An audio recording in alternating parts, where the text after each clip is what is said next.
नमस्कार dear students, आज के एक और नए वीडियो पर आप सभी छात्रों का स्वागत है। यहाँ पर जितने भी जो स्टूडेंट हैं लाइब्रेरियन कोर्स करने की सोच रहे हैं या एक तरीके से जिन्होंने लाइब्रेरियन कोर्स है वो कर रखा है, तो आपके लिए एक भर्ती लेकर आया हूँ। ठीक है, वैसे देखा जाए तो यहाँ पर राजस्थान के स्टूडेंट है, साथ में जो अदर स्टेट के स्टूडेंट है वो भी मेरा जो वीडियोज है वो देखते हैं।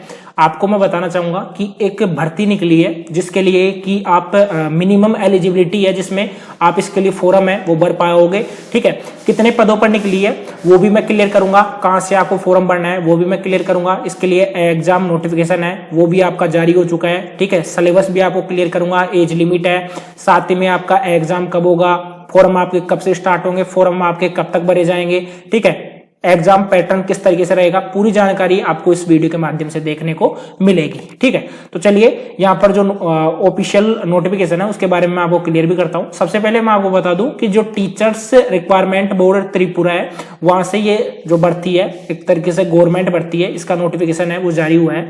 जैसा कि यहाँ पर आप स्क्रीन पर देख सकते हो, ये इसका जो नोटिफिकेशन है वो आपका 5 तारीख को ही जारी हो गया था। ठीक है, अब उसके बाद में आप यहाँ पर देख सकते हो 125 है। ठीक है, वैसे तो आपको मैं क्लियर करूं तो टोटल सीट आपकी 125 सीट है। 125 सीटों पर ये भर्ती है, इसका नोटिफिकेशन आपके लिए जारी हुआ है। बिल्कुल यहाँ पर डिवाइड कर रखा है, जिसमें कि आपकी यूआर कैटेगरी में आपकी 65 सीटें रहने वाली है, बाकी एससी में आपकी 21 सीटें रहेगी, बाकी एसटी में आपकी 39 सीटें हैं वो आपकी रहने वाली है, जो कि यहाँ पर आप स्क्रीन पर देख पा रहे होंगे। ठीक है, यहाँ पर देख सकते हो बिल्कुल स्क्रीन पर एक एक पॉइंट है वो आपको मैं क्लियर करते हुए बिल्कुल चलने वाला हूँ। ठीक है, यहाँ पर सब कुछ आपको मैं क्लियर करके बताऊंगा कि किस कैटेगरी में कितनी सीटें हैं वो रहने वाली है। टोटल आपकी 125 सीटें हैं वो रहने वाली है। ठीक है, अब यहां पर आप देख सकते हो स्क्रीन पर इसके लिए एलिजिबिलिटी है वो क्या रहने वाली है। फर्स्ट में मैं क्लियर कर दूं, इसके लिए जो फॉर्म है आपके वो 26 तारीख से, ठीक है, 26 नवंबर 2024 से आपके फॉर्म है वो स्टार्ट हो जाएंगे शाम के 4 बजे से। ये फॉर्म आपके भरे जाएंगे 6 दिसंबर 2024 तक शाम के 4 बजे तक ये फॉर्म आपके भरे जाएंगे। ठीक है, उसी के बाद में यहाँ पर स्कूल लाइब्रेरियन की भर्ती है वो आपकी निकली है। अब इसके लिए मिनिमम एलिजिबिलिटी है वो आपकी क्या होनी चाहिए वो आपको मैं क्लियर करने वाला हूँ वीडियो में आगे। इसमें देख सकते हो कि selection test for school librarian STSL 2024 के लिए जो भर्ती है वो निकली है, बिल्कुल त्रिपुरा की भर्ती है। ठीक है, जो कि मैंने क्लियर कर दिया है। साथ ही में यहाँ पर सीटों का डिवाइडेशन है किस तरीके से किया गया है वो आप देख सकते हो। ठीक है, इसमें क्या है कि जो स्टूडेंट PH कैटेगरी से भी बिलोंग करते हैं, जैसे ब्लाइंड है या एक तरीके से लो विजन है, उनको 2 सीटों का यहाँ पर फायदा मिलेगा। साथ में जो पार्शियली डीफ है और हार्ड ऑफ हियरिंग है उनको 2 सीटें मिलेगी। लोकोमोटर को 1 सीट मिलेगी। बाकी यहाँ पर 125 सीटों का डिवाइडेशन इस तरीके से किया गया है। साथ में एक्स सर्विसमैन के लिए सीटों का भी डिवाइडेशन है वो किया गया है। ठीक है, अब इसमें क्या रहेगा कि रिजर्वेशन ऑफ वुमेन, यहाँ पर जो गर्ल्स है उनको 33% हॉरिजॉन्टल रिजर्वेशन है वो दिया जाएगा, जो कि यहाँ पर क्लियर कर रखा है। अभी यहाँ पर बात करते हैं कि इसमें जो एलिजिबिलिटी है वो क्या चाहिए होगी। फर्स्ट में तो आपका bachelor degree in library science from a recognised university से आपका होना चाहिए। बैचलर डिग्री का मतलब ये है कि अगर आपने जैसे BLIS अगर आपने कर रखा है, bachelor in library and information science, तो आप इस भर्ती के लिए है वो योग्य है। अगर आप CLIS करते तो यहाँ पर आता सर्टिफिकेट डिग्री, मतलब कि सर्टिफिकेट इन लाइब्रेरी साइंस, या एक तरीके से आप DLib करते तो यहाँ पर आता डिप्लोमा इन लाइब्रेरी साइंस। तो मतलब कि ये है कि जो BLIS कर रखा है जिन स्टूडेंट्स ने, साथ में जिन स्टूडेंट्स ने MLIS कर रखा है वो स्टूडेंट इसके लिए फॉर्म है वो भर पाएंगे। साथ ही में graduate with 1 year diploma in library science from recognised institution, तो आप फॉर्म भर सकते हो। यानी कि ये भी क्लियर हो चुका है कि अगर आपने जैसे ग्रेजुएशन के बाद में 1 साल का डिप्लोमा ले रखा है तो यानी कि जो BLib के स्टूडेंट भी फॉर्म भर पाएंगे, साथ में जो DLib के स्टूडेंट है वो भी इसके लिए फॉर्म है वो भर पाएंगे, क्योंकि यहाँ पर क्लियर कर रखा है कि ग्रेजुएट के बाद में 1 ईयर का डिप्लोमा भी अगर आपके पास में DLib है तो भी आप फॉर्म है वो भर पाओगे। साथ ही में डिजायरेबल क्वालिफिकेशन आपकी होनी चाहिए। यहाँ पर देखो एसेंशियल क्वालिफिकेशन की बात नहीं की जा रही है, डिजायरेबल क्वालिफिकेशन की बात की जा रही है। तो इसका मतलब ये है कि यानी कि अगर आपके पास में having knowledge of Bengali of Coke Borok, ठीक है, यानी कि ये एक तरीके से ये लैंग्वेज है बंगाली है और एक कोक ब्रोक है। ठीक है, इस तरीके की आपके पास में लैंग्वेज है तो भी आप फॉर्म भर पाओगे, ठीक है। साथ ही में relaxation up to 5% in qualifying marks will be allowed to the candidates belonging to SC ST PH category, यानी जो स्टूडेंट SC ST से साथ में PH कैटेगरी से बिलोंग करता है। PH का मतलब मैंने बता दिया था, जो स्टूडेंट ब्लाइंड है, डीफ है, डम्फ है, ठीक है, हियरिंग इंपेयरमेंट है, तो उनको 5% यहाँ पर एक तरीके से छूट है वो दी जाएगी एज रिलैक्सेशन में। अब एज की यहाँ पर मैं क्लियर कर देता हूं। एज यहाँ पर आपकी मैक्सिमम 40 ईयर और कम से कम आपकी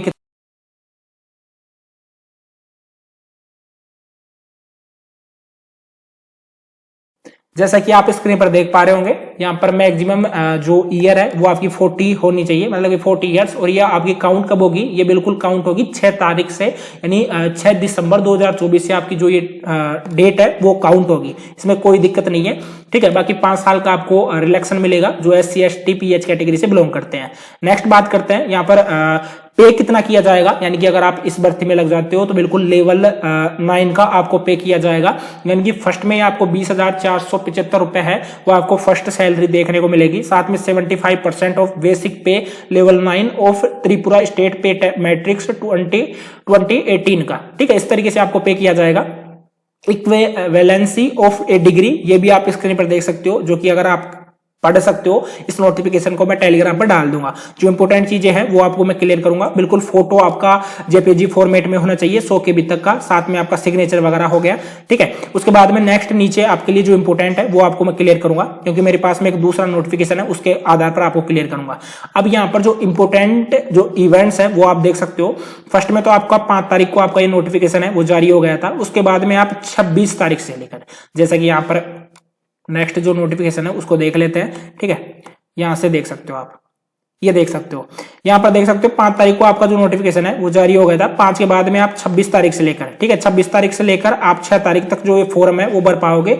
उसके बाद में last date of submission of online application, यानी कि 6/12/2024 यानी 6 दिसंबर 2024 तक ये फॉर्म है आप भर पाओगे। Last date of finalisation of application वो आपका 6 तारीख रहने वाला है। उसके बाद में last date of payment fees की वो आपकी 10 दिसंबर 2024 तक रहने वाली है, यानी कि 10 दिसंबर तक आप पेमेंट पे कर सकते हो। नेक्स्ट है डेट ऑफ टेस्ट, यानी कि एग्जाम की जो डेट रहेगी वो आपकी 19 जनवरी 2025 संडे को आपका एग्जाम है वो रहने वाला है। साथ ही में टाइम ऑफ टेस्ट वो आपका रहेगा 12 बजे से लेकर 2:30 बजे तक आपका एग्जाम है वो रहने वाला है, यानी कि 2.5 घंटे का आपका पेपर है वो होगा। साथ ही में entry into text venue closes वो आपका 11 बजे रहेगा, यानी कि 11 बजे के बाद में जो एंट्री है वो बंद हो जाएगी, ध्यान रखना। टेक्स्ट सेंटर है वो आपका अगरतला में रहने वाला है, ध्यान रखना। जो भी त्रिपुरा से फॉर्म भर रहे हैं वो अगरतला में आपका टेक्स्ट सेंटर रहेगा। साथ ही में टेस्ट वेन्यू रहेगा आपका will be mentioned in the admit card. Admit card आपके एग्जाम से तकरीबन, जैसे कि अगर आपका एग्जाम 19 जनवरी 2025 को होने वाला है तो तकरीबन 15 जनवरी तक आपको एडमिट कार्ड है वो देखने को मिल जाएगा ऑफिशियल वेबसाइट पर, जो कि ऑफिशियल वेबसाइट आपकी ये रहने वाली है, यहीं पर आपको देखने को मिल जाएगा, ठीक है। नेक्स्ट बात करते हैं एडमिट कार्ड डाउनलोडिंग, ये देख सकते हो एडमिट कार्ड कब आएगा आपका, ये बिल्कुल 13 तारीख को, यानी कि 6 जनवरी 2024 से लेकर 13 जनवरी 2025 के बीच में आपका एडमिट कार्ड है वो आपको देखने को मिल जाएगा, ठीक है। वैसे तो मैंने बताया था कि जब भी कोई भी एग्जाम होता है उससे 4 या 5 दिन पहले आपके एडमिट कार्ड है वो आपको उपलब्ध है वो करवा दिए जाते हैं। नेक्स्ट यहाँ पर बात करते हैं, देखो जितनी भी जो इंपोर्टेंट थिंग्स है वो आपको मैं क्लियर कर रहा हूँ सभी छात्रों को, जो कि आपको देखने में सही रहेगा, ठीक है। नेक्स्ट यहां से बात करते हैं, नेक्स्ट देखो रिजल्ट का भी दे रखा है, declaration of result, provisional result और and OMR answer sheet will be uploaded on the official website, ठीक है। ऑफिशियल वेबसाइट पर आपका रिजल्ट है वो देखने को मिल जाएगा। अब नेक्स्ट आपको मैं क्लियर कर देता हूं यहीं से, ठीक है। यहां से आप देख सकते हो, इसके बारे में यहां पर क्लियर कर रखा है कि एक candidate applying for above indicates that she he agrees all the terms and condition of the prospectus, ठीक है, इंस्ट्रक्शन एंड नोटिफिकेशन, ठीक है। यहाँ पर एक क्लियर कर रखा है। बाकी इसमें यहाँ से आपको थर्ड पॉइंट में देखने को मिल जाएगा कि फोटो किस तरीके से अपलोड करना है, साथ में आपको अपना सिग्नेचर किस तरीके से अपलोड करना है, उसमें कितना KB का आपका फॉर्मेट होना चाहिए, सब कुछ यहाँ पर क्लियर कर रखा है। 300 रुपए यहाँ पर आपका फॉर्म फीस है वो लगने वाला है, ठीक है। बाकी जो UR कैटेगरी से बिलोंग करते हैं, अनरिजर्व कैटेगरी से बिलोंग करते हैं, बाकी 200 रुपए रिजर्व कैटेगरी के जो स्टूडेंट है उनको यहाँ पर पे करना होगा। नेक्स्ट है ए selected number of candidates depending on the number of posts vacant who obtain minimum 50% यानी कि 70 out of 150 or more marks of unreserved candidates and minimum 45%। ठीक है, ये क्लियर कर रखा है, यहाँ पर आप देख भी सकते हो। साथ में सिक्योरिंग 50% और 45%। ठीक है, नेक्स्ट यहाँ पर आपको मैं बता भी देता हूँ, आपके लिए काफी इंपोर्टेंट जो चीजें हैं वो मैं क्लियर कर रहा हूं, बाकी ये आपको टेलीग्राम पर डाल दूंगा, टेलीग्राम पर जाकर एक बार देख लेना। क्वेश्चन पैटर्न किस तरीके से रहेगा, बिल्कुल यहाँ पर ओएमआर से रहेगा, बिल्कुल यानी कि मल्टीपल एमसीक्यू मेथड रहेगा, मल्टीपल चॉइस क्वेश्चन मेथड आपका रहने वाला है।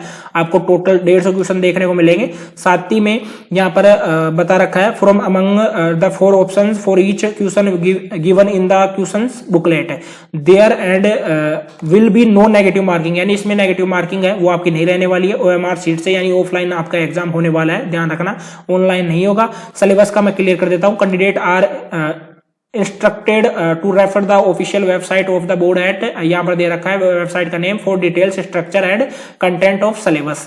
नेक्स्ट है एडमिट कार्ड का, मैंने आपको क्लियर कर भी दिया है। अब जैसे कि आपका सिलेबस है वो देख भी सकते हो, ये सिलेबस आपका रहने वाला है, ये देख सकते हो।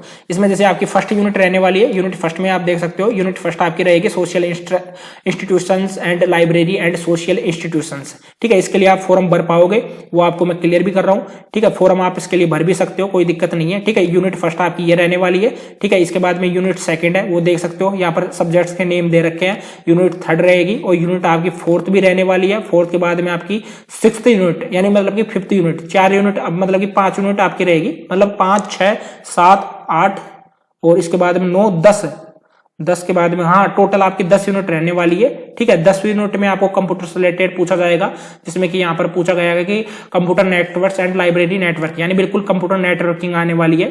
यहाँ पर लाइब्रेरी नेटवर्क, बिल्कुल कंप्यूटर ये पूरा नेटवर्क पोर्शन है। ठीक है, पूरा नेटवर्क पोर्शन है, इसमें बिल्कुल नेटवर्क से रिलेटेड आपसे पूछा जाएगा, ध्यान रखना, बिल्कुल नेटवर्क पोर्शन है, क्योंकि यहाँ पर पूछा गया computer networks and library networks.